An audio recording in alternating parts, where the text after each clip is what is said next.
So investment is nothing more than just the time, energy, and sometimes financial commitments that she's actually giving back to you, right? If you find yourself always being the one to reach out first, to set the date, to coordinate, to do the time and time and time and time and time again, okay, she's not interested. She's just trying to probably get free food from you. Move on. You know, when it comes to red flags, but again, it's kind of on a case by case basis. As far as although I will say this, the problem that I most see is, where men can be very easily manipulated with looks. A woman can be a complete narcissist, but because she's very pretty, and the status and the clout that he gets by having her, it justifies the reason to stay with her, when in reality you're actually training her, because you're bending over backwards for this girl. You're actually training her to treat you that way, because No. you're giving her positive reinforcement with your attention, to act this way, because she knows that she can get away with it. So then it becomes a matter of, setting and maintaining boundaries. What was the last question though that you had said? It was just about sort of rejection. It's like how, because obviously as Oh, we're basically going out rejection. there, how do we grow from this? Because a lot of guys will crumble the first The rejection. way Then the way to get over rejection is to go through it. There is no magical. It's gonna suck. Yep. When you fall down on your bike for the first time, is it gonna hurt? Yep. You can't put padding on your feelings. I mean, the padding that you can put on is and this is something that, I've started recently teaching, is figuring out where that validation you're looking for comes from. So a lot of men who, especially who don't have a lot of women, also tend to not have a big social life.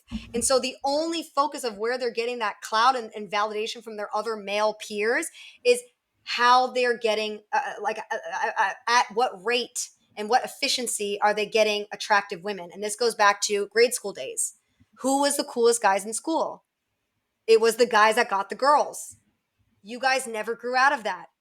You guys kept that mentality all the way definitely. throughout adulthood, especially, growing up in college and all the things that we see, the sex selling, with everything.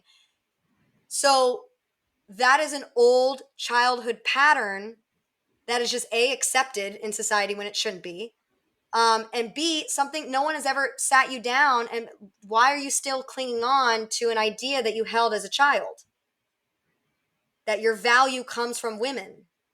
What is an adult version of that? Let's move out of that. There's an adolescent version, right? So let's highlight that for a second so then we can get over it, right?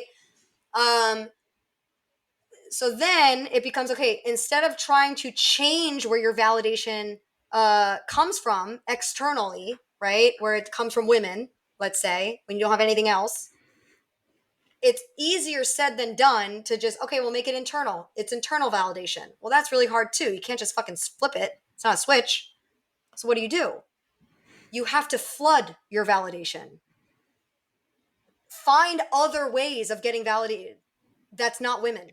That's not other male peers about women. How else can you be getting validated? And this goes back to lifestyle. Figure out other ways to receive validation that isn't women specific. And once you have enough of them, you'll realize that that validation isn't external anymore. It's internal. Because you have so many avenues to call back to where you feel validated. And now you're just a validated person. So I don't love that. flip it, flood it. That would have probably have helped so many guys. I just think I wish I'd had that 10 years ago when I had one-itis about my first love. It was the end of the world when we broke up. Now when I look back, I'm like, fuck, man, you wasted years of your life for this. Now, one of the things I used to always say was, how do we make this a system? Because I love making these kind of procedures and we just do it automatically. Is there such a thing as making dating, or is this just building such an enjoyable life? You attract other people into it as friends and potentially as dates. That this is just a lifestyle rather than something you go out to do.